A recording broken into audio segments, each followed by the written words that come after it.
Otra vez volvemos a compartir. Y vamos. Ok, estábamos en esto. 4 personas. Ok.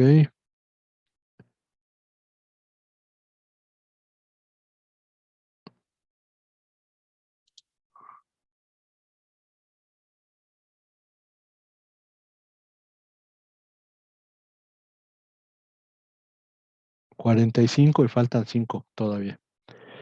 Ok, bueno, ya. Ay, Butse. Ok, bueno, pues entonces estamos en esto. Por lo que las definiciones pintorescas pues, son muy especiales, pero vamos con la clasificación. Aquí hay que tener en cuenta que hay varias categorías y varias clasificaciones. Por ejemplo, de acuerdo con la clasificación de agentes diplomáticos que da hasta de 1815 con el Reglamento de Viena, hasta la adopción de 1961. Los agentes diplomáticos se dividen en 3 categorías, que son los embajadores, los nuncios, los legados pontificios y otros jefes de misión equivalente. ¿Qué es un nuncio? Eso no viene en ninguna diapositiva. Bueno, sí viene abajo. Son los agentes diplomáticos de la Santa Sede. La diferencia entre un nuncio y el legado pontificio es que el nuncio tiene un puesto permanente de representante del Estado Vaticano ante un gobierno y el legado pontificio no. Solamente se dirige a tratar un asunto en especial.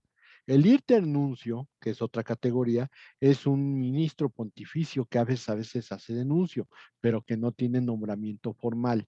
Esa es la idea de lo que es un nuncio. Ahora, la segunda categoría son los enviados extraordinarios, los ministros plenipotenciarios y los internuncios, que ya mencionamos que son. Y por último, tenemos los encargados de negocios. Los 2 primeros se acreditan ante el jefe de Estado, porque la idea es que hay una representación diplomática de ellos ante el gobierno. El encargado de negocios no. ¿Por qué? Porque el encargado de negocios es el que típicamente se conoce como diplomático ad hoc, es decir, solamente va por una cuestión específica y terminando ese negocio, se acabó. Por lo tanto, no tiene una función como los internuncios o los nuncios o los alegados pontificios o los embajadores de permanencia. Esa es la diferencia entre los encargados de negocios y las otras 2 categorías. Ahora, esto es lo que dice la Convención de Viena. Aquí la situación está en que la ley del Servicio Exterior Mexicano de 1994 nos dice que hay embajador, ministro, consejero, primer secretario, segundo secretario, tercer secretario y el agregado diplomático. Como ya lo había yo comentado, cuando tú haces el examen para ingreso a la rama consular, lo que va a suceder es que primero entras por el grado de agregado diplomático. Haces tus exámenes y puedes obtener el grado de tercer secretario. Vuelves a hacer exámenes, obtienes segundo secretario. Vuelves a hacer exámenes y puedes llegar al primer secretario. Vuelves a hacer exámenes y te vuelves consejero. Vuelves a hacer exámenes, te vuelves ministro y por último vuelves a hacer exámenes y te vuelves embajador. La idea de ser embajador es que tienes un grado equivalente a doctor en materia de relaciones internacionales. Yo he comentado que también es casi los abogados casi no buscamos este tipo de trabajo. Tal vez a muchos no les parezca atractivo, pero realmente la situación que se hace con el Servicio Exterior Mexicano es que es aunque seas agregado diplomático, entras ganando casi 40,000, 50,000 pesos. Entonces, conforme vas subiendo el grado, pues vas ganando más. Y obviamente las labores de responsabilidad, pues siguen siendo un poquito más amplias. Pero pues digamos que para alguien que va empezando, 50,000 pesos mensuales está bastante bien. Lo único es que sí tienes que hablar idiomas. O sea, si no sabes hablar idiomas, te van a reprobar en la primera etapa y eso es algo que no debería de ser. Por lo tanto, el consejo sería, si alguien de veras quiere entrar a la rama diplomática, pues hay que prepararse muy bien. Y les digo, no solamente saber inglés, saberte otro idioma, aunque no lo manejes perfectamente, pero sí tener la posibilidad de tener 2 o 3 idiomas.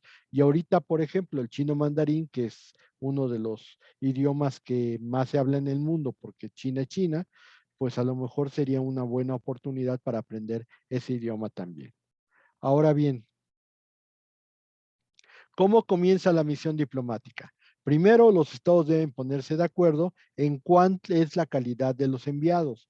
Podemos establecer que nada más sean ministros plenipotenciarios o podemos señalar que sean embajadores o podemos hablar de que solamente sean enviados de negocios, pero tiene que ser un acuerdo bilateral entre ambos estados. Se reconocen 2 principios fundamentales para el manejo de las misiones. Uno, la discrecionalidad, que implica que hay discrecionalidad por parte de mí y por parte del Estado acreditante sobre cuánto es la cantidad de personas que va a estar en la embajada, si es que es una embajada, va a haber discrecionalidad al respecto, pero algo que también es muy importante es que también tengo que saber cuál es la posición que tiene el Estado receptor sobre si mi embajada es muy grande o no lo es. Entonces, lo más seguro es que tenemos que ponernos de acuerdo en todos los aspectos del tipo de representación diplomática que vamos a tener. Ahora, el segundo principio es la reciprocidad, entendiendo que el mismo trato que yo le dé a tu embajador es el mismo trato que tú le vas a dar al mío. Y las mismas condiciones de atención que va a tener un embajador serán las mismas que va a tener en el estado acreditante. O sea, hay una anécdota muy interesante sobre la reciprocidad. El embajador de la URSS, del embajador soviético en Washington, no podía salir de Washington. O sea, no se podía mover por Estados Unidos con toda libertad. De tal manera que, de la misma manera, el embajador de Estados Unidos en la URSS no podía salir de Moscú. Por lo tanto, pues ahí se da la discrecionalidad. Durante muchísimo tiempo que hubo Guerra Fría, si la URSS expulsaba a 5 diplomáticos, la Estados Unidos expulsaba a 5 diplomáticos. Si me expulsaban a 10, yo expulsaba a 10 de la otra embajada. O sea, había una reciprocidad. La misma condición. Si yo te doy un trato especial, tú le tienes que dar un trato especial a mis enviados. Así de sencillo. El número de integrantes de cada misión se fija por mutuo acuerdo. Obviamente aquí interviene mucho la situación de qué tan importante considero que un país es para mi nación. En este orden, ¿ustedes creen que Estados Unidos va a decir que México no le importa? Claro que le importa. Por eso la embajada de Estados Unidos en México es muy grande. Pero de la misma manera, como México tiene una cantidad impresionante de situaciones que se dan con Estados Unidos, la embajada de México en Estados Unidos también es bastante grande. Entonces ahí hay una situación de discrecionalidad y de reciprocidad. Ahora, como parte de la discrecionalidad, cuando un agente de un estado tiene la pretensión de enviar a un agente diplomático a otro estado, debe de obtener su autorización. Y no tanto su autorización, sino que consideren que la figura que estoy enviando como embajador sea una persona grata. Esta autorización se le conoce como placet. Y es muy importante porque el placet es fundamental. Si una agente diplomático le retiran el placet del Estado, automáticamente lo está corriendo porque no es una agente grata. Y eso es un problema. Les voy a contar una anécdota. Resulta ser que hubo un general, todavía, pues yo creo que por revolucionario, pues era general del ejército, y entonces, pues, dijo, voy a terminar mi vida activa bien, me voy a juntar con el presidente de la República, y estuvo haciendo campaña en la campaña de la presidencia de Luis Echeverría. Pues resulta que ganó Luis Echeverría, qué raro, ¿no? Y resulta ser que pues todos empiezan a formar para el besamanos y que, señor presidente, ¿qué puede usted hacer por mí? Ah, no, es que yo lo necesito en tal lugar, ¿cómo no, señor presidente? Lo que usted me diga. Pero hasta el último de la fila, pues estaba el general, ¿no? Y entonces cuando llegó con el presidente Echeverría, dice, pues señor presidente, me alegro mucho que haya ganado, pero pues yo también quiero agradecerle mucho su atención. Pues sí, señor presidente, pero qué buena forma sería que me agradeciera haciéndome dándome un huesito o algo que, lo que yo me pueda mantener, ¿no? Y cuando se empieza a decir qué podemos ofrecerle al general, el presidente Echeverría fue informado de que pues ya todos los puestos ya se habían entregado, ¿no? Ay, Dios mío, ¿de dónde vamos a poner al general? Pero Luis Echeverría, hombre práctico, dijo, ya tengo la solución, pásenme toda la lista de las embajadas y al señor general lo nombraron agregado diplomático militar de México en Suiza. Suiza es un país bastante ordenado, es un país que tiene un orden y un respeto por las personas muy importante, muy interesante. Y resulta ser que lo mandaron a Suiza.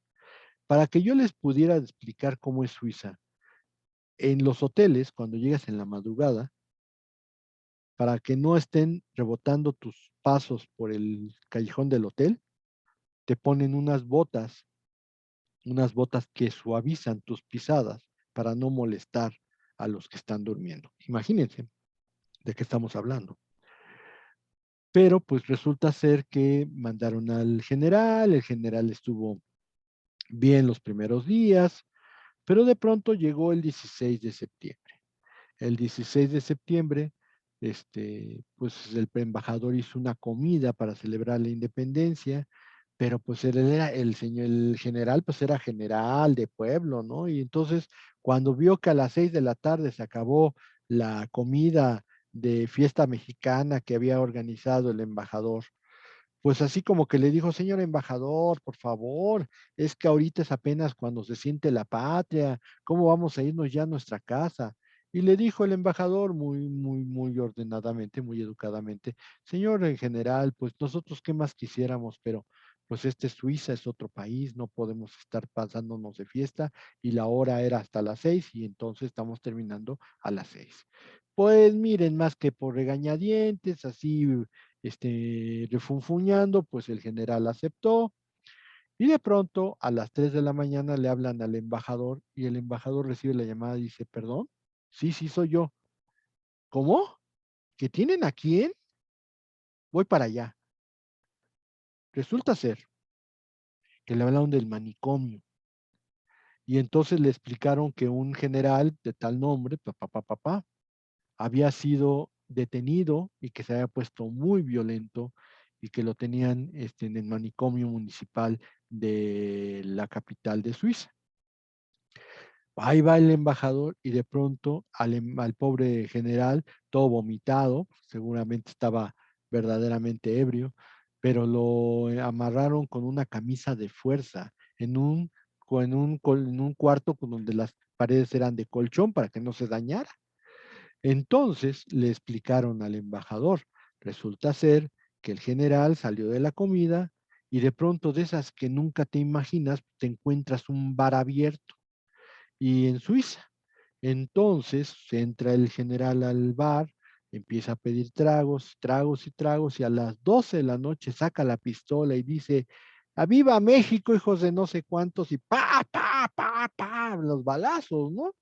Pues llamaron a la policía, llegó la policía, no opuso resistencia, pues todo lo agarraron, lo metieron a la patrulla, lo mandaron al manicomio y ahí lo encontró.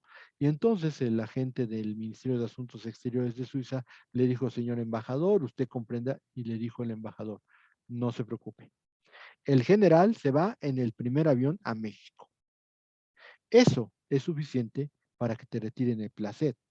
Pero es obvio que los países tienen mucho cuidado para tratar de que no se dañen las relaciones internacionales. Por lo tanto, si un Estado acreditante tiene un problema con un enviado de la embajada o algún enviado diplomático, pues va a tener que retirarlo a la primera oportunidad que tenga antes de que le digan le retiro el placet, porque prácticamente sería como una especie de grosería por parte del Estado querer mantener a una persona en un estado que lo considera como una persona peligrosa. cuando le dijo al embajador del Ministerio de Asuntos Exteriores que si no se lo llevaban al general le iban a quitar el placet, pues técnicamente México lo retiró. Y lo retiró directamente el embajador avisando a la Secretaría de Relaciones Exteriores. Tengo otro caso.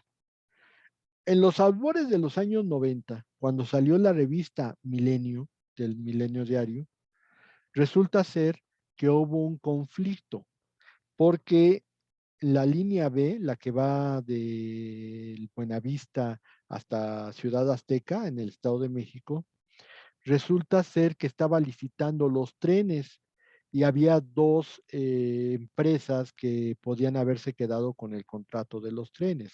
Una era Bombardier Canadá y otra era Bombardier Francia.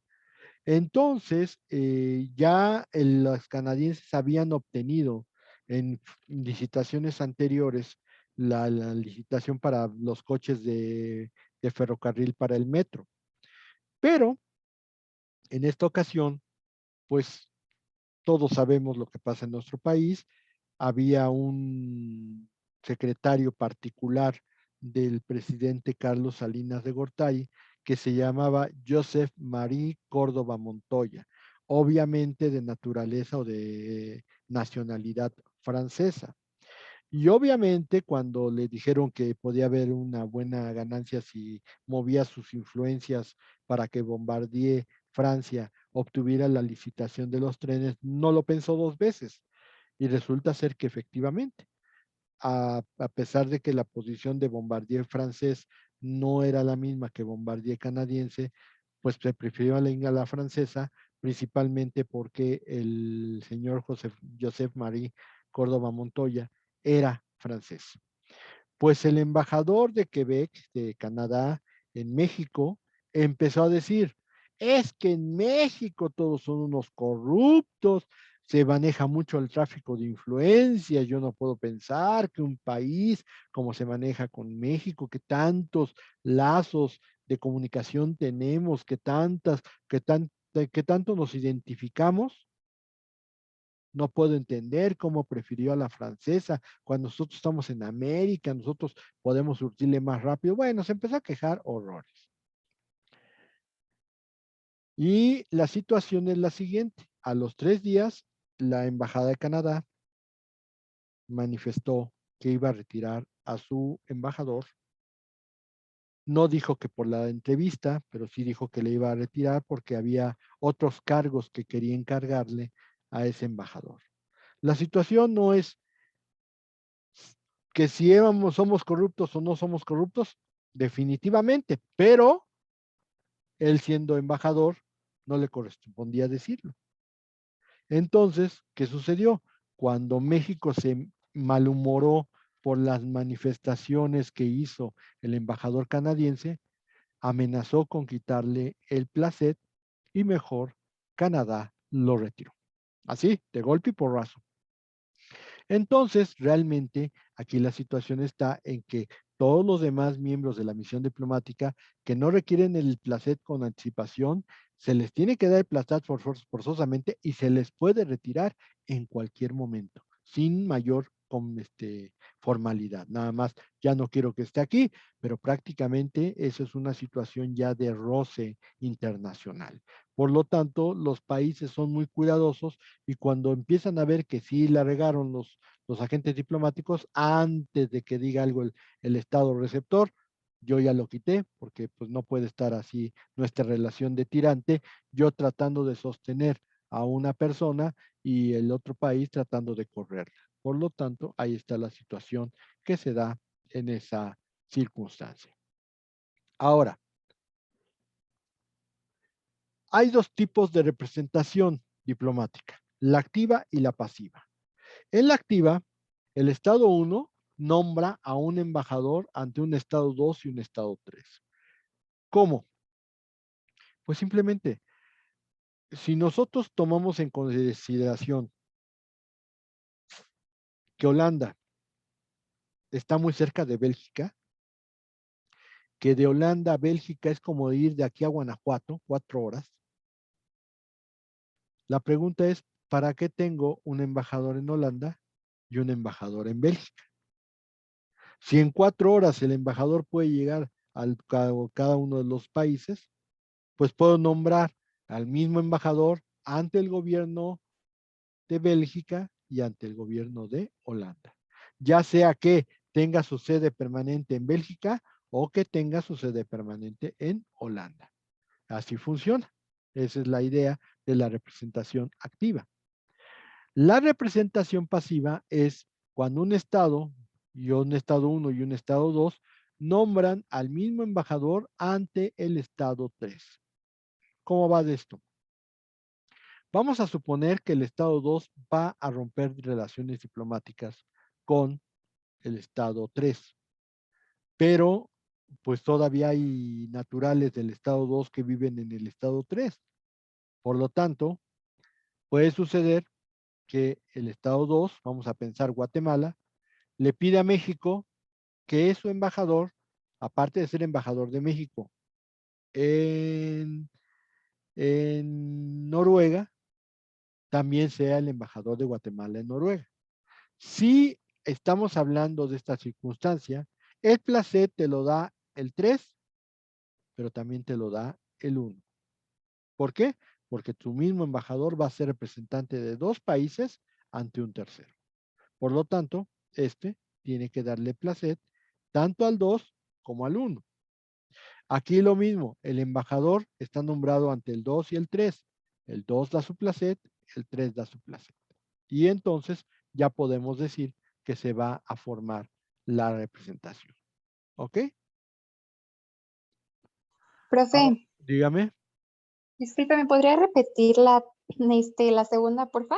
La pasiva, es que se me cortó un poquito el audio al inicio. Sí, la pasiva es que Gracias. usted nombra a usted como estado 1 y un segundo estado, el estado 2, nombra al mismo embajador ante un tercer estado, en este caso el estado 3. La idea es que tal vez no pueda sostener la representación, tal vez, como lo comentaba, se corte relaciones con el Estado, pero hay naturales de mi país en esa zona. No puedo mantener la embajada, pero le pido a otro país que me haga el favor de aceptar la representación pasiva. Entonces, ¿qué va a suceder si hay un problema, por ejemplo, con naturales guatemaltecos en Noruega? Pues al que le tienen que hablar es al gobierno, al embajador mexicano, porque él tiene la representación de Guatemala también. Entonces, ¿cuándo sirve?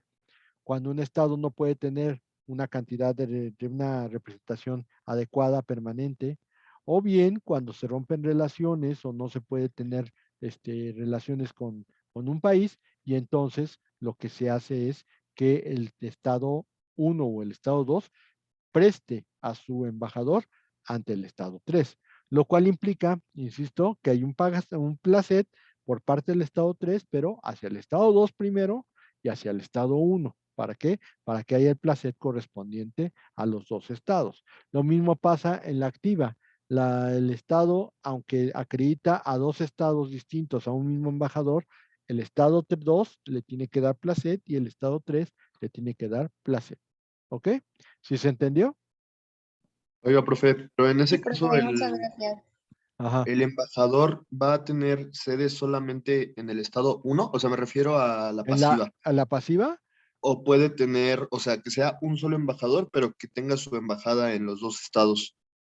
no, o sea, no necesariamente tiene, de la activa, no necesariamente debe de estar en los dos. Se puede establecer incluso una oficina de representación, pero el embajador está acreditado ante uno o ante el otro estado.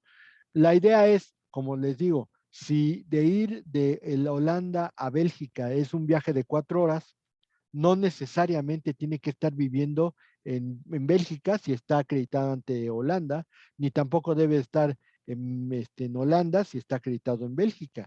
No hay tanto problema.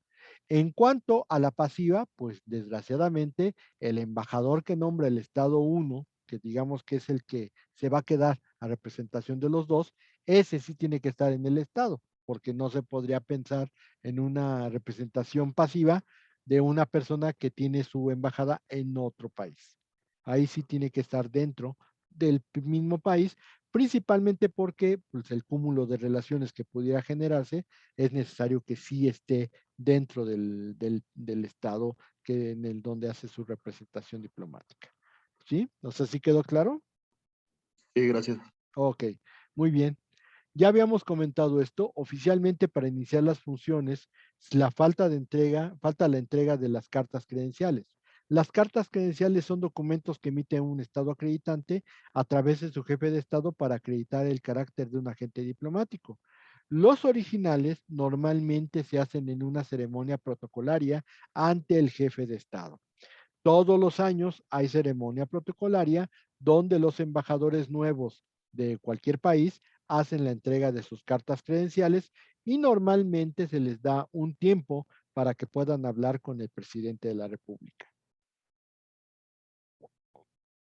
Los tiempos son muy distintos.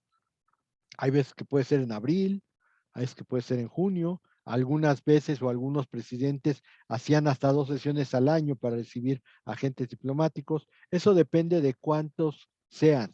Si no hay muchos cambios diplomáticos, basta con una ceremonia nada más y yo creo que no habría ningún problema. Pero pues eso depende mucho de las condiciones del país y de las condiciones de los agentes diplomáticos que son nombrados.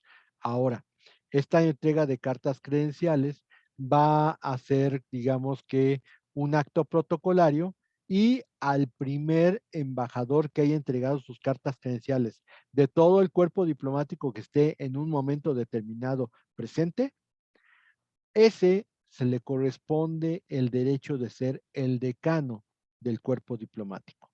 O sea, la importancia de las cartas credenciales es que el embajador que tenga más tiempo, que haya entregado sus cartas credenciales, es el vocero de todo el cuerpo diplomático del que está en el país. Ahora, ¿es muy importante eso? Pues les diré, como es el vocero, pues le toca hablar, por ejemplo, en la ceremonia que se hace cada 16 de septiembre conmemorando la independencia de México. Como es el vocero, pues cada vez que hay una situación anómala en donde se puedan tocar intereses de algunos países que están representados en México, pues él es el que toma la palabra. Pero fuera de eso, no tiene más importancia el entregar primero o después las cartas diplomáticas. Ahora, la llegada o la salida de algún agente diplomático del país puede realizarse solo con aviso al Ministerio de Asuntos Exteriores. Oiga, voy a dejar de tener funciones. Bueno, se lo comunico al Ministerio de Asuntos Exteriores. O bien, voy a ir a mi país porque me está llamando el presidente. Voy a salir. Ah, bueno, me avisas y yo ya con eso me las arreglo. Pero siempre tiene que haber esa visión de avisar al Ministerio de Asuntos Exteriores. Ahora bien, los privilegios e inmunidades diplomáticas. Estas se clasifican en 3 tipos a saber. Sobre la persona del agente diplomático, sobre las cosas del agente diplomático y sobre el ejercicio de la función diplomática.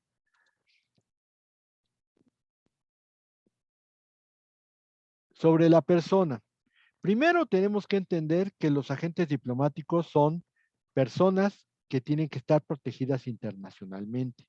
Por lo tanto, tienen inmunidad de jurisdicción civil y de jurisdicción penal. Entiéndase, de jurisdicción civil significa no puedes someterlos a ser demandados, a surtir como testigos, no pueden ser peritos o terceros llamados a juicio en caso de jurisdicción civil, a menos que sea personalísimo.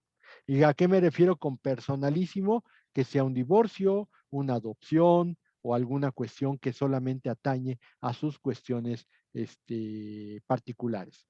Pero si tú estás queriendo que Estados Unidos responda por cierto daño patrimonial, no puedes demandar al embajador, está perdido. No lo puedes llamar como testigo de que se hizo algo en contra de tuya por parte de su país, no lo sabe, no lo va a saber y un testigo debe saber. Tampoco peritos o terceros llamados a juicio porque la función del agente diplomático no es ganar dinero ni emitir opinión, sino simplemente representar a su país. Obviamente hay excepciones a estos casos. Por ejemplo, Cuando el agente diplomático haya realizado actividades profesionales o comerciales, pues estas rompen con el carácter de representante estatal y lo que se busca no existan motivos que lo hagan tener responsabilidad de sus actos. Ejemplo, nombras a un doctor embajador, pero es un eminente cardiólogo y de pronto le dicen, oiga, es que esta persona se va a morir y si no lo opera usted se muere. Le damos una lanita. Y él se anima a hacer una actividad profesional cuando su fuerte es la representación diplomática, cuando su función es la representación diplomática, pues está rompiendo un poquito con la facultad del agente diplomático de no inmiscuirse en cuestiones particulares.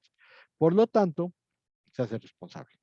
Lo mismo, si es agente de bienes raíces y de pronto llega a un país como agente diplomático y de pronto dice, ay, pues aquí se venden las casas muy baratas, me voy a hacer unos cuantos milloncitos más y pone una inmobiliaria, el hecho de que ponga una inmobiliaria no es tocante a la función de representación que tiene como embajador.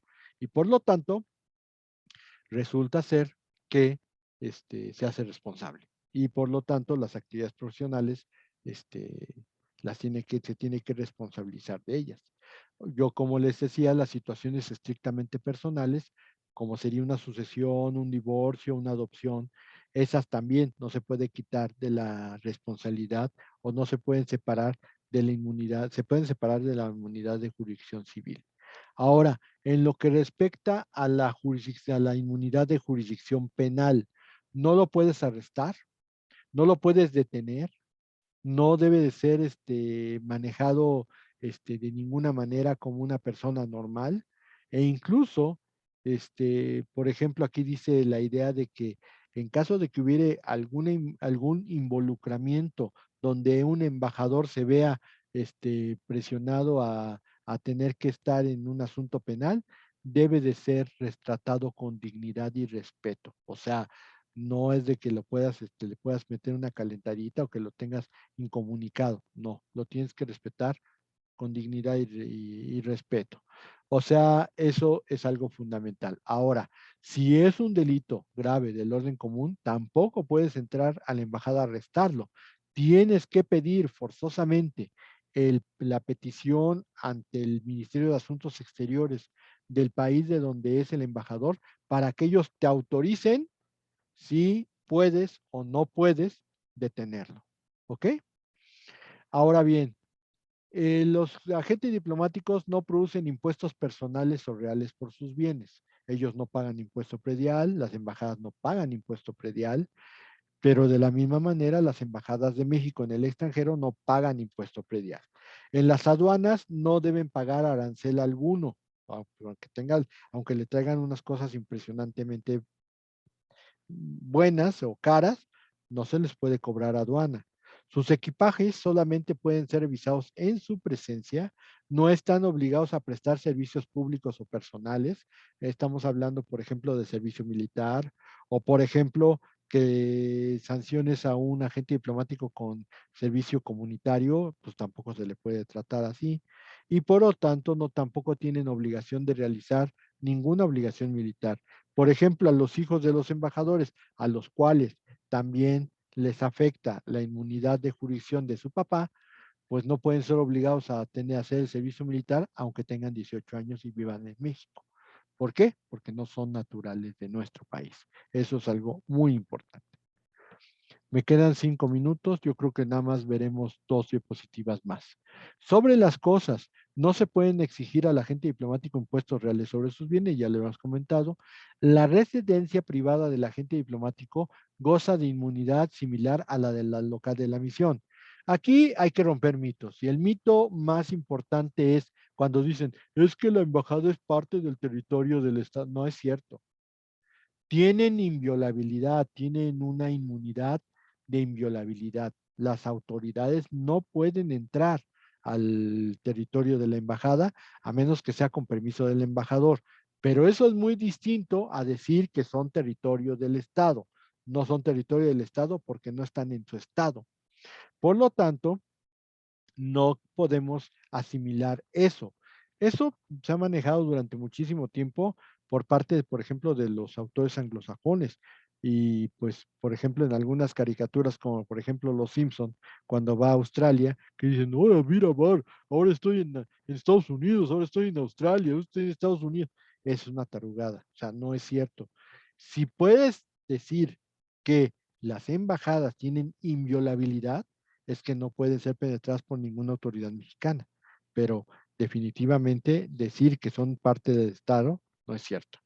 Ahora bien, también tiene inviolabilidad de su correspondencia, inviolabilidad de sus bienes muebles o automóviles. Por ejemplo, si yo tengo mi escritorio y soy agente diplomático, no pueden venir a revisar mis cajones. Así de sencillo. Y se debe permitir que el diplomático pueda recibir recursos materiales para la misión o bienes de uso personal sin que deba pagar impuestos por ello.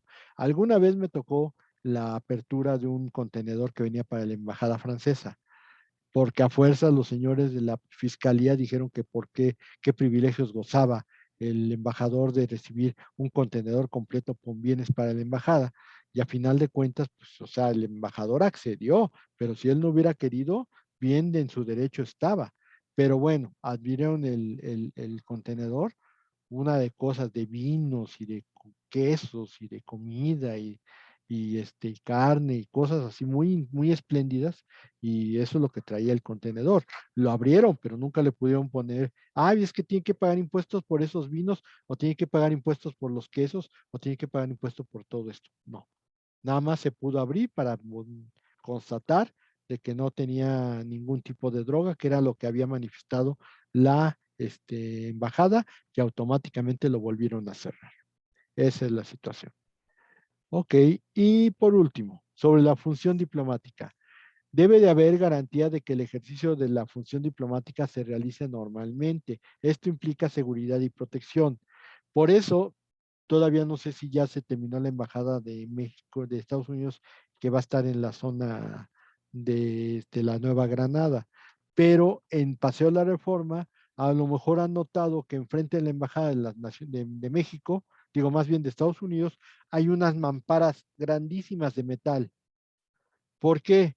Porque cada vez que había manifestación de estudiantes, principalmente universitarios, los universitarios empezaban a arrojar piedras sobre la embajada de Estados Unidos, y entonces el gobierno mexicano dijo, pues vamos a hacer esas mamparas, y durante muchísimo tiempo la embajada de Estados Unidos siempre tuvo mamparas metálicas para evitar que apedrearan los vidrios de la embajada. Se debe permitir la comunicación continua de la misión, siempre tiene que estar conectada. La valija diplomática no puede ser revisada por ningún motivo. Ese viejo chiste de que vas a una persona con una valija, con una esposa, eso es cierto. O sea, sí existen esas valijas diplomáticas, y esas son que no pueden ser revisadas por nadie. El correo oficial tampoco puede ser violado. Los correos diplomáticos no pueden ser detenidos bajo ninguna circunstancia. Los locales de la embajada son inviolables. Las autoridades del Estado receptor no pueden entrar en ellos, sino con la anuencia del embajador. Si el embajador no te autoriza, tú no puedes entrar. Y por último, el local de la misión diplomática solo puede ser no puede ser utilizado para otro fin. Es decir, que un embajador diga, ay, pues vamos a vender hamburguesas aquí. No, se va a acabar esta sesión.